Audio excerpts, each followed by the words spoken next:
So आज आपण महिलांचा रविवार साजरा करत आहोत ना. महिलांमध्ये बोलण्यासारखं खूप आहे आणि जग कितीही आधुनिक झालं ना तरीही आपल्यामध्ये असे काही संकुचित विचारांचे लोक आहेत ना जे अजूनही स्त्रीला चूल आणि मूल याच्यातच बघतात ना.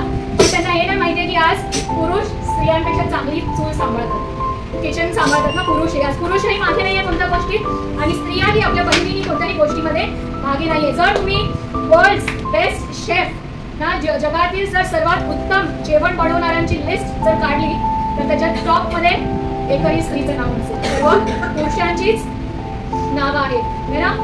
आणि स्त्रिया ज्या आहेत त्या देखील मागे नाही आहेत, प्रत्येक क्षेत्रामध्ये ना पुढे गेलेल्या आहेत. आधीच्या काळामध्ये स्त्रीला चूल आणि मूल ह्याच्यातच बघितलं जात होतं. काळांतरानंतर स्त्रियांनी शिक्षण केलं चालू केलं, घराबाहेर पडल्या, त्या नोकरी धंदा करायला लागल्या, घर सांभाळतात, लेकरं सांभाळतात, कुटुंब सांभाळतात, त्यांच्या जबाबदाऱ्या वाढल्या पण त्यांच्याकडूनच्या अपेक्षा कमी झाल्या नाहीत ना.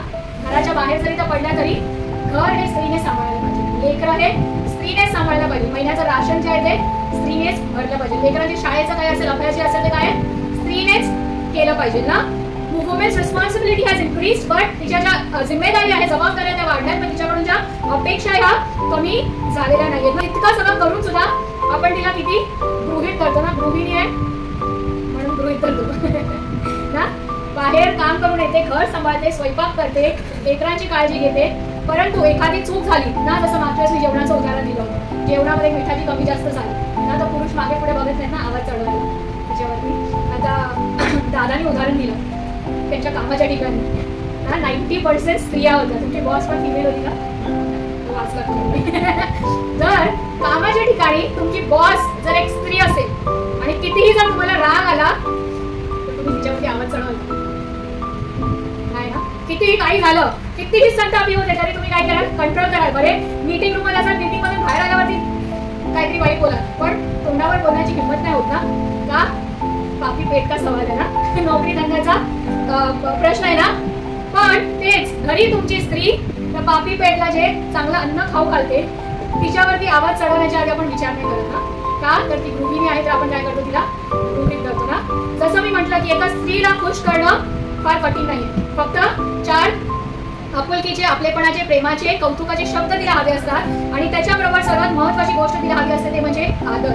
आणि ह्या गोष्टी तिला बाहेरच्या लोकांकडून नको असतात पण या तिच्या अपेक्षा आपल्या घरातल्या लोकांकडूनच असतात. ठीक आहे, तुम्ही तिला गृहीत धरता, तुमची गृहिणी आहे, सहचारिणी आहे, काय फरक पडतो आवाज चढवून.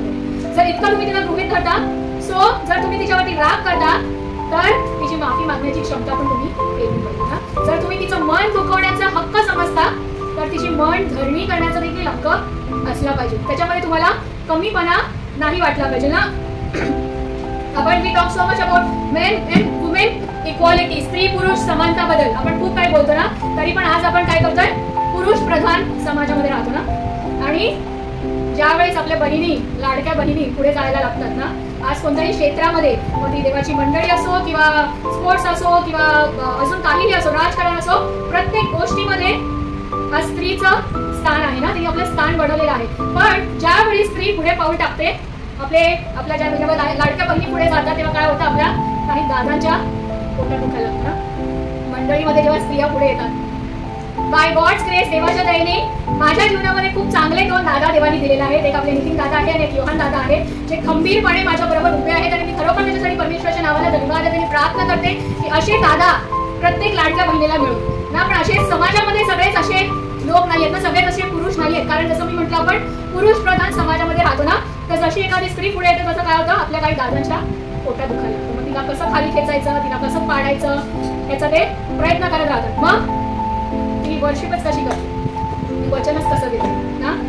तर मला त्या दादांना सांगायचं आहे, दादा हे करण्यापेक्षा त्या वचनाचा अभ्यास करा, काही गोष्टी देवाने वचनामध्ये काय लिहिल्या आहे ते समजून घेण्याचा प्रयत्न करा. तुमच्याकडे जर इतकंच फावला वेळ आहे तर परस्यू युअर कॉलिंग. आणि ते जर नाही करू शकत, तर जी स्त्री the women who is pursuing your calling, तिच्या बोलावण्याकडे ती जर लक्ष देऊन पुढे उभी राहत आहे, सेवा करत आहे, तर तिच्या सेवेमध्ये हातभार लावा. माहित नाही, कदाचित तिच्या आशीर्वादाचे वाटेकरी तुम्ही व्हाल ना. तिला खाली खेचण्यापेक्षा, तिला पाडण्याची योजना आखण्यापेक्षा तिच्या बरोबर उभे राहा, तिला सहाय्य करा आणि कदाचित तुम्ही देखील तिच्या आशीर्वादांचे वाटेकरी व्हाल ना. आपल्या लाडक्या बहिणी पण काही मागे नाही आहेत ना. दादा लोक स्त्रियांना खेचण्याच्या मागे लागले आहेत, पण आपल्या लाडक्या बहिणी पण आजकाल काय झालेल्या आहेत, कमवते, मी पैसे कमवते, मी घर चालवते. मार्केटमध्ये ट्रेंड चालू आहे ना, independent women. I am an independent women, I don't need a men. आजकालच्या स्त्रिया स्वतंत्र झाल्यात ना, बिनधास्त झाल्यात, ते काय म्हणतात, मला पुरुषाची गरज नाही. पण मला या लाडक्या बहिणीला सांगायचं आहे की अगं ताई, देवाने तुला इंडिपेंडेंट होण्यासाठी नाही बोलवलंय. God has called you to be God dependent. मी पण म्हणू शकते ना, मी एकटी राहते, स्वतःच्या घरामध्ये स्वतः कमवते, माझं घर चालवते. But I am not called to be an independent women, I am called to be a God dependent women.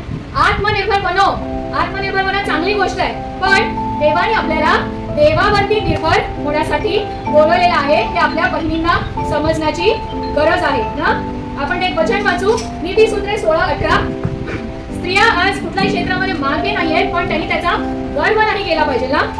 जर अगर आपल्या भावांकडून, दादांकडून अपेक्षा आहे की जर त्यांनी स्त्रियांची सहाय्यता केली पाहिजे, तर स्त्रियांनी देखील गर्व नाही केला पाहिजे. इंग्लिशमध्ये असं लिहिलेलं आहे, pride goes before destruction and haughty spirit before a fall.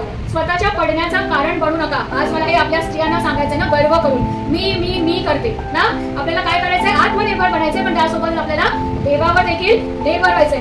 मुळात देवाने आपल्याला स्त्री पुरुषामध्ये कॉम्पिटिशन करण्यासाठी बनवलेलंच नाही ना. God has not created to compete with each other but complement each other. एकमेकांशी सामना करण्यासाठी देवाने आपल्याला बनवलेलं नाहीये, परंतु एकमेकांना सहाय्य करण्यासाठी, एकमेकांना परिपूर्ण करण्यासाठी देवाने आपल्याला बनवलेलं आहे. त्यामुळे आपल्याला देवाने ह्याच्यासाठी बोलावलं आहे की एकमेकांचा आदर करण्यासाठी, आपल्याला एकमेकांमध्ये जे डिफरन्सेस आहेत ते एक्सेप्ट करायचं आहे, एकमेकांचा आदर करायचा आहे, काय करायचं आहे, एकमेकांना सहाय्य करायचं आहे, पुढे जाण्यासाठी ना की मागे खेचण्यासाठी ना. तर आज माझं आपल्या प्रिय भावांना आव्हान आहे की आपल्या प्रिय बहिणींना पुढे जाण्यासाठी सहाय्य करा, त्यांना मागे खेचण्याचा प्रयत्न करू नका. आणि प्रिय बहिणींना, आपल्या लाडक्या बहिणींना मला माझं आव्हान आहे की आत्मनिर्भर बना, पण देवावर निर्भर होण्यासाठी देखील शिका.